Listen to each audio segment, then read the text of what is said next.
அனைவருக்கும் வணக்கம். இன்றைக்கி வாழைப்பூ ஊறுகாய் எப்படி செய்கிறதுன்னு பார்க்கலாம். ஒரு பூ எடுத்து சுத்தம் பண்ணி எடுத்துருக்கேன். தண்ணி கொதிக்க வச்சுட்டு கொஞ்சமாக உப்பு, கொஞ்சம் மஞ்சள் தூள் சேர்த்து லேசாக கொதிக்க வச்சு வடிகட்டி எடுத்துக்கணும்.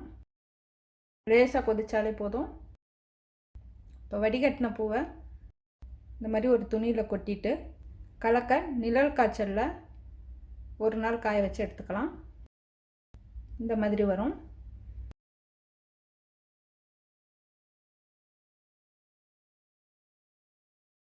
இப்போ இதில் ஓரளவு பூவை இந்த மிக்சியில் சேர்த்து 2-3 சுற்றி எடுத்துக்கலாம்.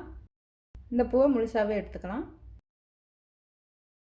இந்த பூவோட அளவு 1 கப் அளவு இருக்குது. காரத்துக்கு தகுந்த மாதிரி காஞ்ச மிளகாய் 15 மிளகாய் கிட்ட எடுத்துருக்கேன். மிளகாய் பொடியாகவும் சேர்த்துக்கலாம். வெந்தயம் 3/4 டீஸ்பூன், கட்டி பெருங்காயம் சிறிதளவு. கடாய் வச்சுட்டு மிளகாயை சேர்த்து வறுத்து எடுத்துக்கலாம்.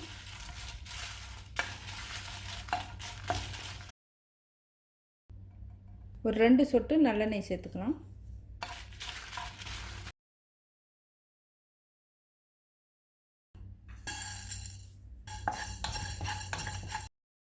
கருகாமல் வாசம் வர வரை வறுத்து எடுத்துக்கணும்.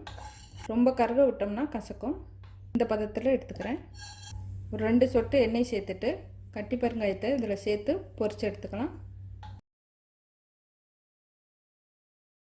ஆறுனதும் மிக்சியில் சேர்த்து பொடி பண்ணி எடுத்துக்கலாம்.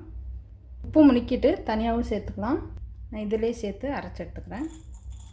ஃபஸ்ட்டு பார்த்து கம்மியாக சேர்த்துக்கணும். பூவில் சேர்த்ததுக்கப்புறம் பத்தலைனா உப்பு சேர்த்துக்கலாம். ஏற்கனவே தண்ணியில் கொஞ்சம் உப்பு சேர்த்து பூ வேக வச்சுருக்கோம், பார்த்து சேர்த்துக்கணும். பூண்டு பல் தேவையான அளவு சேர்த்துக்கலாம். நாட்டு முழு பூண்டு 3 தோல் உரித்து எடுத்துக்கணும். நெல்லிக்காய் அளவு புளி, கொஞ்சமான தண்ணி சேர்த்து கரைச்சி எடுத்துக்கணும். 1/4 கப் தண்ணியில் இந்த புளியை கரைச்சி எடுத்துக்கலாம். மசாலாலாம் சேர்த்ததுக்கப்புறம் ரொம்ப கெட்டியாக இருந்ததுன்னா கரைச்ச புளியை இன்னொரு 1/4 கப் அளவு தண்ணி சேர்த்து கரைச்சிட்டு இதில் சேர்த்துக்கலாம். கடாயை வச்சுட்டு நல்லெண்ணெய் சேர்த்துக்கலாம். ஒரு 1/4 கப் அளவு சேர்த்துருக்கேன். எண்ணெய் நல்லா காயணும்.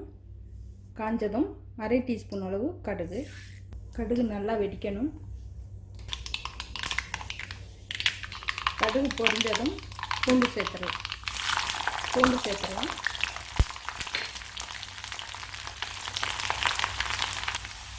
கருவேப்பிலை சேர்த்துக்கிறேன். இப்போ பூவை சேர்த்து வதக்கலாம்.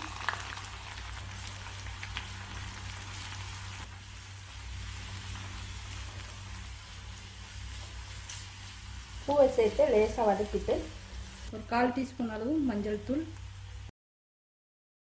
புளி சேர்த்துக்கலாம்.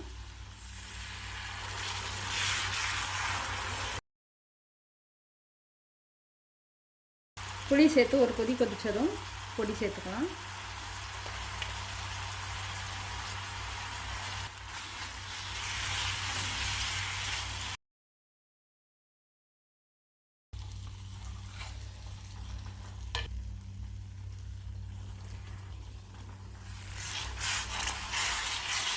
இதெல்லாம் சேர்த்துட்டு ஒரு தடவை சுவை பார்த்துக்கணும்.